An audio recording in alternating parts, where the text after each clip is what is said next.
I'm in Blackford County today, and I'm at Thomas Miles Cemetery. I'm at the Miles Cemetery, and Thomas Miles was my fifth great grandpa. He and his wife, Mary does not have a stone. When they first set up their plots here, neither one had a stone. They had a rock and some of these plants. And as you can see, through the years, they're down to just one left, and it may not even be an original. It's hard telling. I know I got a rose bush at home that's over 100 years old, but I doubt that that's one of the original. But Mary still does not have a stone. Her maiden name is Underwood. Now, she was born in August of 1763, and she died, they think, in 1845 here in Blackford County. She was born in Massachusetts. Now, Grandpa, his was March 22nd of 1762 for his birth, and he says he was born in Massachusetts. But there's also a story that says that he was born in England and came here when he was 3, 5, 6 years old, somewhere in there, with his brothers and his stepmother. But he swears he was born in Massachusetts. And he and his two brothers were all in the Revolutionary War together. And then he died in 1850 here in Blackford County. So he sticks with the second one, and his children actually had that changed in his military records to reflect that he was born in Massachusetts. In his service, he enlisted. It was 1777, and he discharged in 1783. He volunteered multiple times, and under General Rutherford, Colonel William Moore, and Captain David McFarland. That is the commanders that he would serve under. In the 1830 census, it has his family living in the state of New York. He's lived in New York, New Jersey, Connecticut, Indiana, but by the 1840 census, he is in Washington Township in Blackford County. But he did not start out in Blackford County when he came to Indiana.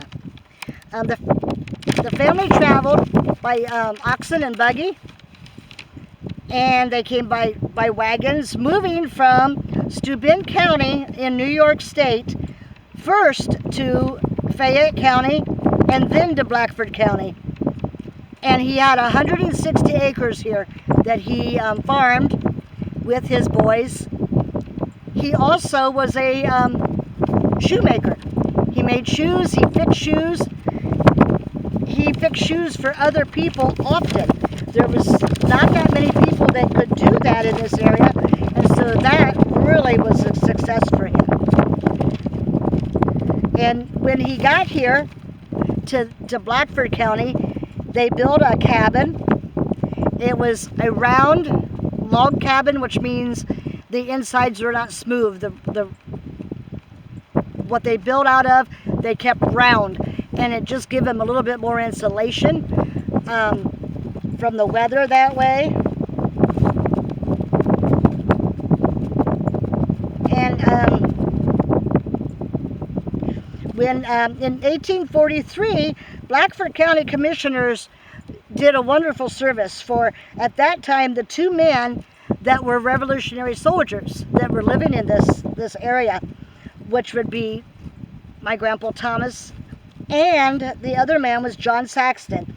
He, I'm not sure where he lived, but I know he lived within the county. They exempt them from property tax because of their service. I think that was a wonderful service to offer to those men, because 160 acres could be quite an investment, and I'm sure that helped them out.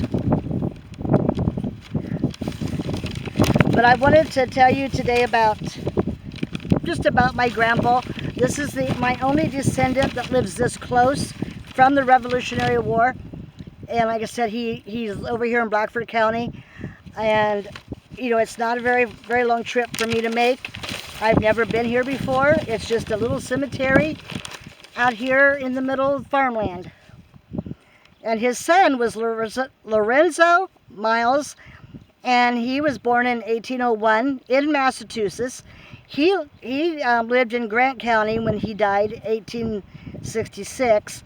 And Phoebe Wass was his wife, and she was born in 1805 and died in 1869, also in Grant County. And then my third grandpa and grandma was Ira Vernon, and he was born in 1824 in New Jersey, and he died in Blackford County. And now Emily, she was born in Connecticut.